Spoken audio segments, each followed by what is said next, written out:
Gavin Newsom, governor of California, has just filed a lawsuit in Delaware against Fox News for $787 million. I'll tell you where he got that number from in a minute. Because Jesse Waters on Fox News lied, this is the allegations, lied about Gavin Newsom and said there was and claimed that Gavin Newsom had lied about a phone call he had with Donald Trump. The phone call took place on June 6th. The federalization took place of the troops of the National Guard by Donald Trump took place about 24 hours later. Donald Trump got the numbers wrong, got the dates wrong, got his calendar wrong, and said that he had spoke to Gavin Newsom at the time about the federalization of the troops and said, you got to do a better job. Fox News ran with it, sliced and diced some of the diary entries for Donald Trump and phone logs and made it look like Gavin Newsom wasn't telling the truth about the phone call or its content. That's defamatory. And Gavin Newsom has struck back. Where did he get the $787 million from? That's the settlement amount out of a Delaware lawsuit that Dominion voting machines settled with and obtained and extracted from Fox News and the Rupert Murdoch family because their news reporting defamed Dominion voting systems, claimed they were part of a worldwide conspiracy to flip votes from Trump to Biden. And that, of course, impacted their goodwill. $787 million settlement, not a random number. And I love that Gavin Newsom, the governor, is not only fighting back, not only triangulating or angulating, if you will, his attacks on Donald Trump. He is standing up for America. He is showing, for me, this is the tryout for the 2028 primaries and presidential election. Who's showing more presidential mettle right now than Gavin Newsom? And we just had him on Midas Touch, along with my Legal AF co-founder, Ben Meiselas, today to talk about this very lawsuit, talk about real time. We're getting people on Legal AF that talk about their cases as they're filed. I just did an interview with Sky Perryman of Democracy Forward about her 70 lawsuits her organization is doing, and the new one in Texas about birthrights, about the Texas Dreamers Act. And now we've got Gavin Newsom himself talking about his new Delaware suit with Ben. And here's the interview.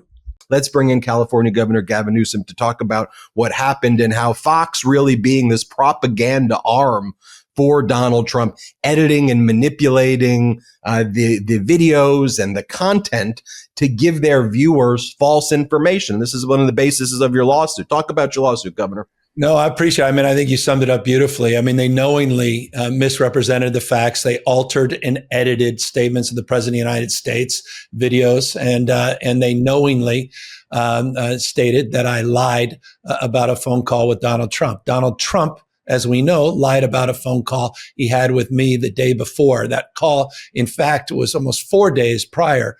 Trump himself went to John Roberts of Fox to show a screenshot of the call. That call was never in question.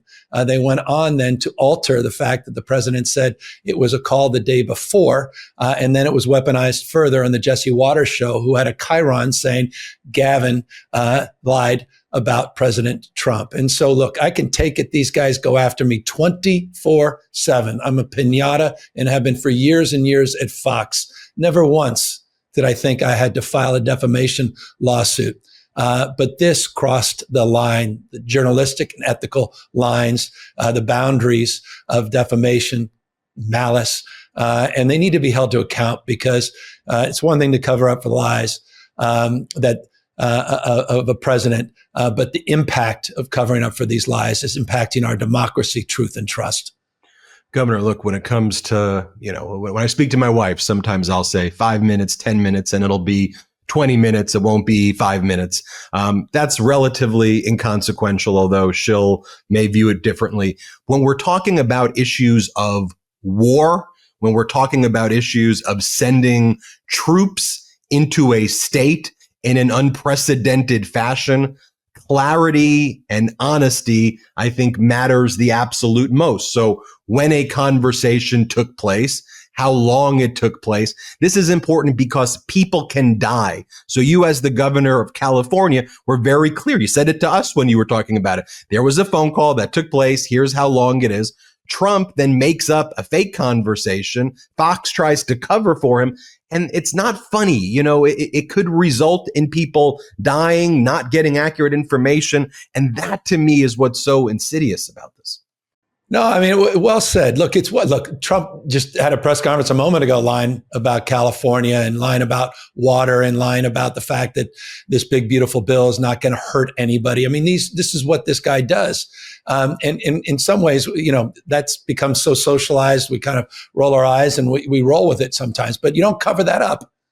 You don't double down on that lie. You don't knowingly cover up and defame the character of someone else, particularly as you suggest at this critical moment. This was this was back and forth. I just want to remind people, let's just contextualize this exact moment. There are close to 5,000 troops, federalized troops on the streets of Los Angeles right now for no apparent purpose or reason. Thousands and thousands of them just sitting around for pure theater over the objections of the governor. They've been taken off the beat as local law enforcement. They've been pulled off the border where I had directed them to address the issue of counter narcotics and fentanyl interdiction. They've been pulled out of the wildland urban interface, meaning the work that they were doing. Hundreds of these National Guardsmen were protecting us from this year's fire season. They've been pulled off for Trump's folly. In the middle of all this back and forth, it's right to have the question, when did you talk to the governor? What did you talk to him about? It was the basis of litigation between the state of California and the Trump administration and federal court at the time. Fox could have easily just dismissed yet another lie from the Trump administration. Rather, they decided to knowingly cover it up and lie about this conversation. And they did it in a way that not only directly impacts the notion of truth and trust, but I was starting to get calls from folks, supporters of mine, friends of mine saying, why are you, Gavin, lying about the call with Trump? They apparently have the receipts. There was no receipts. It was edited, redacted. They knowingly and maliciously defamed, and they should be held to a higher level of ethical and journalistic standards. Talk to us, Governor, about the damages request here. I know there's some aspect of it that represents what Fox had settled for, in a prior case. And, I had read that in the event of a recovery, where it would go. Can you talk to that? Yeah, not going to me. Look, you have to do defamation's a high bar. And look, as I said, anyone who's ever watched Fox News knows I'm one of their main targets.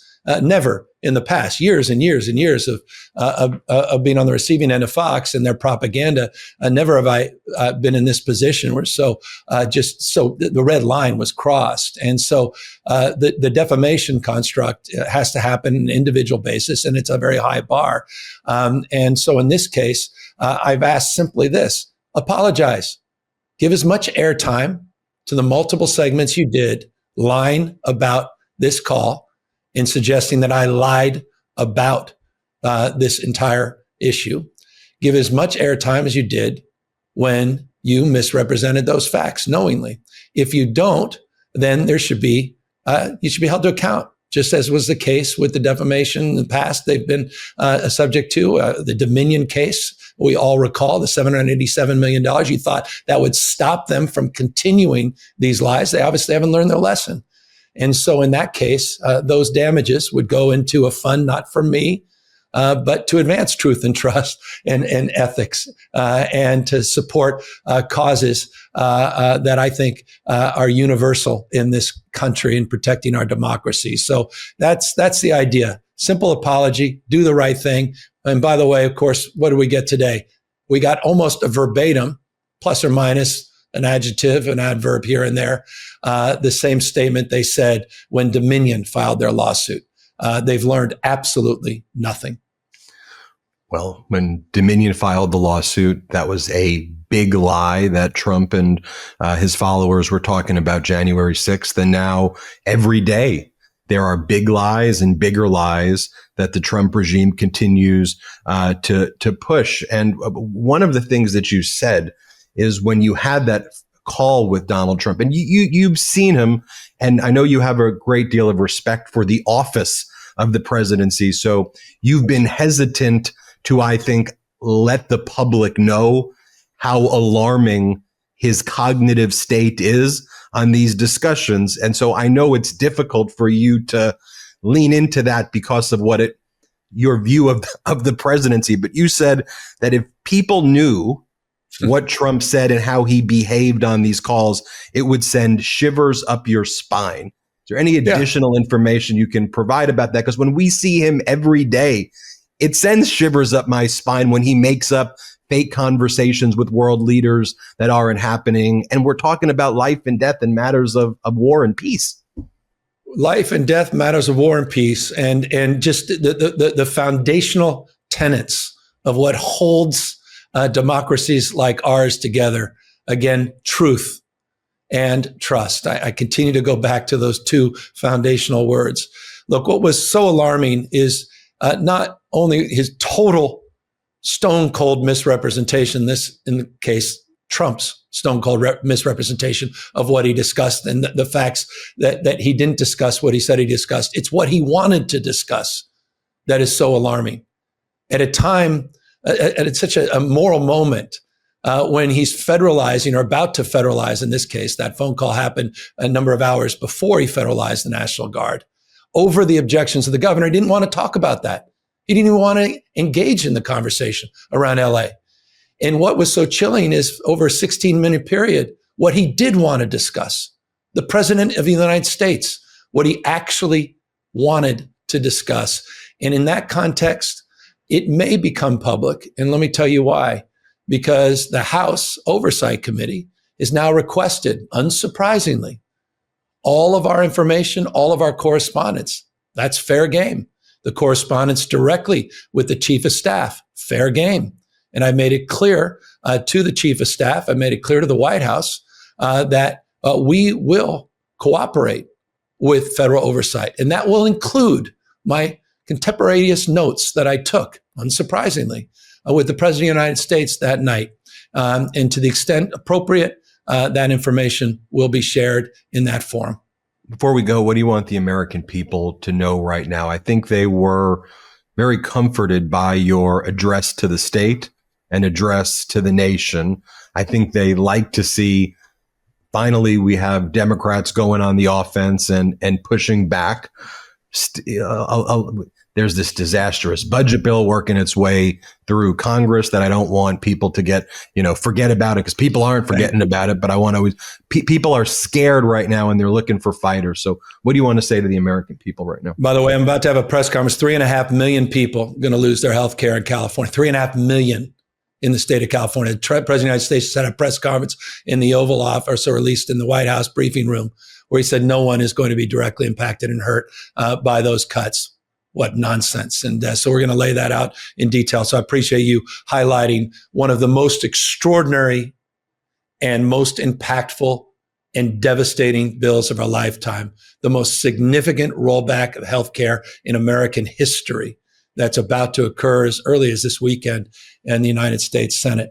But what I want people to know is, gloves are off. Let's go. Enough. We're going to stand up. Truth. We're going to stand up for American people. We're going to stand up for people that are being bullied. We're going to have the backs of people that are scared. We're going to use our formal authority. I'm proud to be governor of the largest state in America. Again, I've said this before to you, 21 state populations combined. But we're also going to use our moral authority. And the extent we need to, we're also going to call out the bullshit and the propaganda and the weaponization of lies and mis and disinformation on networks like Fox. And we'll do it in every capacity. On behalf of the people I represent in the state, on an individual capacity, enough. It's time to assert ourselves much more forcefully, with character and conviction, and have the backs of people that don't have the voice that some of us have and the ability to do what some of us can do. And that's what this whole case is about. And we'll continue to stand tall and we'll continue to power through this remarkable moment in history. California Governor Gavin Newsom, thanks for joining us. Thanks for having me. Welcome back. We try to make Legal AF one-stop shopping for all things law and politics. We sit at the intersection of law and politics so that you don't have to. And we bring on the newsmakers. We bring on people to brief you, not just my commentary, not just the other contributors' commentary about what we think from our vast experience as lawyers about what's going on in the courtroom.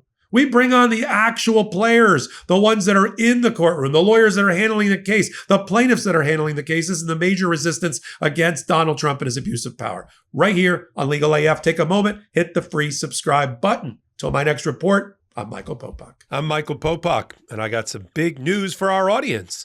Most of you know me as the co-founder of Midas Touch's Legal AF and the Legal AF YouTube channel, or as a 35-year national trial lawyer. Now, building on what we started together on Legal AF, I've launched a new law firm, the Popok Firm, dedicated to obtaining justice through compassionate and zealous legal representation. At the Popok Firm, we are focused on obtaining justice for those who have been injured or damaged by a life-altering event, by securing the highest dollar recoveries.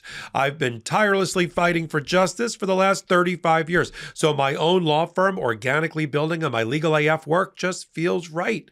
And I've handpicked a team of top-tier trial fighters and settlement experts throughout all 50 states known as big auto injury attorneys who have the know-how to beat heartless insurance companies, corporations, government entities, and their attorneys. Big Auto's attorneys working with my firm are rock stars in their respective states, and collectively responsible for billions of dollars in recoveries. So if you or a loved one have been on the wrong side of a catastrophic auto, motor vehicle, rideshare, or truck accident, suffered a personal injury, or been the victim of medical malpractice, employment harassment or discrimination, or suffered a violation of your civil and constitutional rights, then contact the Popok Firm today at 1-877-POPOK-AF or by visiting my website at www.thepopokfirm.com and fill out a free case evaluation form. And if we determine that you have a case and you sign with us, we don't get paid unless you do. The Popok Firm, fighting for your justice every step of the way.